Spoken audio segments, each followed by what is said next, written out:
Good afternoon. I'm Emily Martin, bringing you breaking news in Southern California.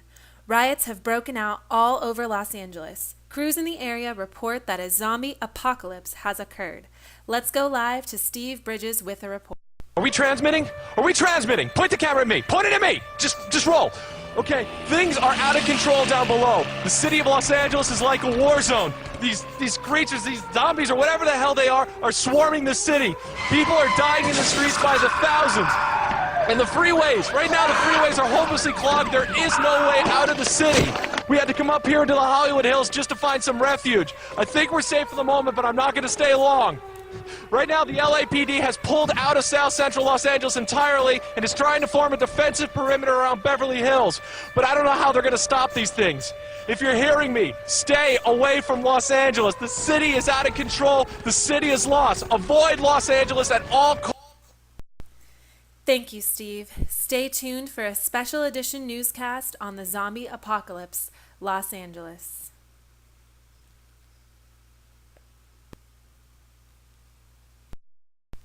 Zombies were originally defined as a snake deity of or deriving from West Africa and Haiti. They are also a soulless corpse said to be revived by witchcraft, especially in certain African and Caribbean religions. Their more modern definition is of a person held to resemble the so-called walking dead.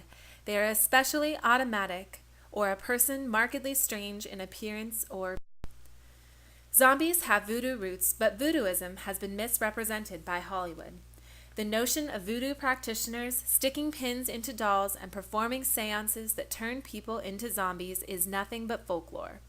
Voodoo is the main religion in Haiti and is also practiced in the Dominican Republic, Ghana, and in certain areas of the American Deep South, most notably New Orleans. It is an accepted part of the culture in Haiti, and up to 1,000 new cases of zombification are reported every year. However, exactly how witch doctors zombify their victims remains open to debate. In Haiti, zombification is considered murder, even though the victims remain alive. Article 246 of the Haitian Penal Code states, Article 246 is qualified poison, an attempt on the life of a person, the effect of substances that can cause death more or less quickly, in any way that these substances have been used or administered, and whatever were the sweets. Is also called the attack if a person's life by poisoning. The use made against him without substances to kill have produced a lethargic state more or less prolonged, in any way that these substances have been employed, and whatever were the consequences. If, as a result of this lethargy, the person was buried, the attack would be called murder.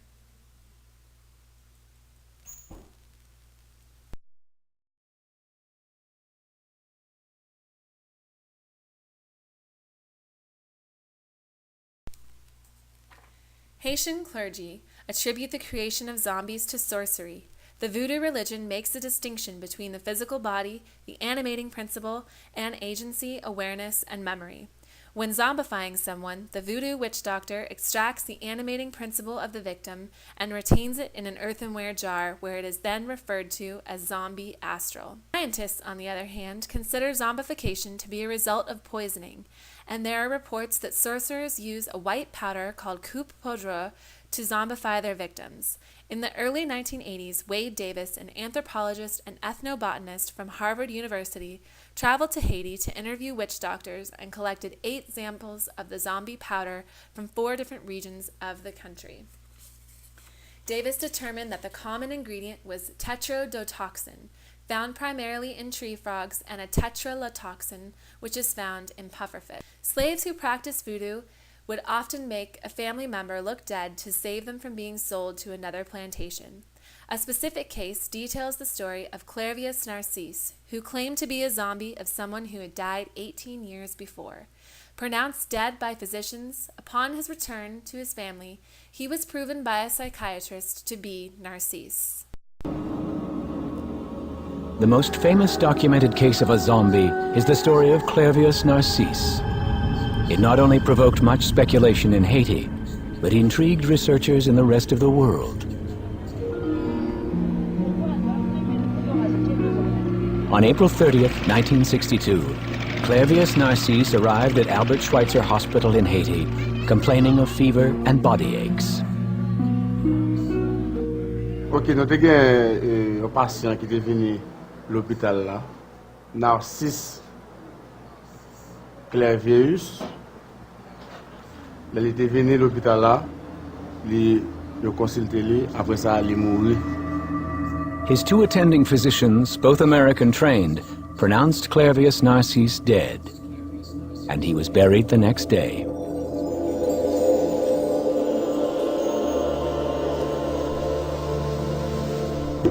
"18 years later, Angelina Narcisse was walking through the marketplace in her village when she was approached by a man claiming to be her brother Clervius. He used his childhood nickname, which only close family members could have known.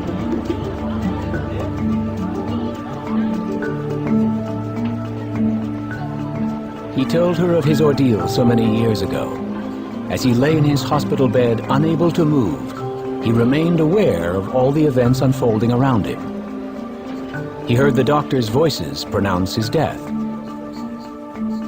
felt the sheet pulled over his face, heard Angelina weep at his bedside.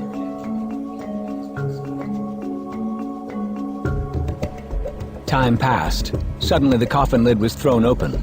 He was pulled from the ground, beaten, bound, gagged, and dragged away.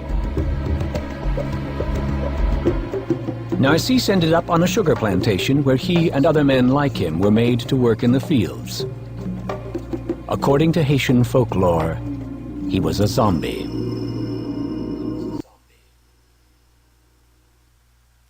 This sense in which a person was zombified not in order to escape slavery, but whose death was faked by a physician so that he could be taken into slavery.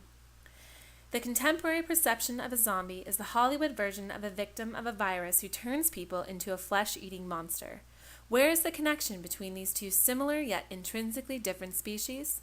According to Wikipedia, as early as 1929, zombies have been present in pulp fiction, appearing for the first time in William Seabrook's novel The Magic Island. Time magazine claimed that the book introduced the term zombie into U.S. speech. In 19 Victor Halpern directed White Zombie, a horror film starring Bela Lugosi. This film, capitalizing on the same voodoo zombie themes as Seabrook's book of 3 or 4 years prior, is often regarded the first legitimate zombie film. A new version of the zombie has emerged in popular culture in recent decades. This depiction is distinct from that described in Haitian religion, and the transfer of zombification from hypnosis to virus is ambiguous. The contemporary zombie is an interpretation adapted by movie makers such as George A. Romero as seen in his film The Night of the Living Dead from 1964, which was in turn partly inspired by Richard Matheson's 1954 novel I Am Legend. The word zombie is not used in Night of the Living Dead, but was applied later by fans. The monster in the film and its sequels, such as Dawn of the Dead and Day of the Dead, as well as many of its inspired works, are usually hungry for human flesh.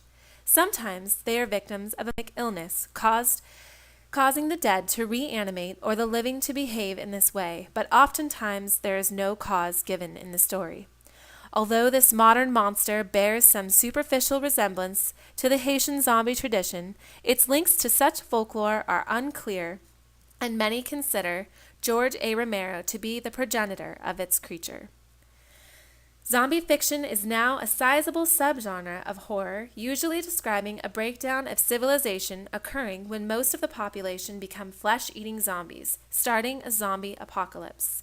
28 Days Later and Legend are more realistic depictions of what America might look like after a zombie apocalypse, while movies of the Dead from 2004 and Zombieland 2009 take a more comical approach to the epidemic. They are, of course, famous in part for their Michael Jackson's 1982 video thriller. There are also several video games, YouTube channels, websites, and blogs dedicated to zombie culture. How to identify a zombie. So how do you know if you've encountered a zombie? Zombies have notable physical signs. They exhibit heavy breathing, rotting flesh, bleeding mouths, and an extreme hunger for human meat. They also have the following neurological symptoms: little coordination, interrupted motor skills, rigidity due to damage to the cerebellum. The medulla oblongata is intact and must be destroyed in order to kill a zombie. As long as this part of the brain is intact, they can breathe, have a heartbeat, and hunger. They exhibit simple survival functions only. These monsters are slow and silent, but demonstrate unending endurance. This gives humans a small chance to get away, but only if they hear them coming.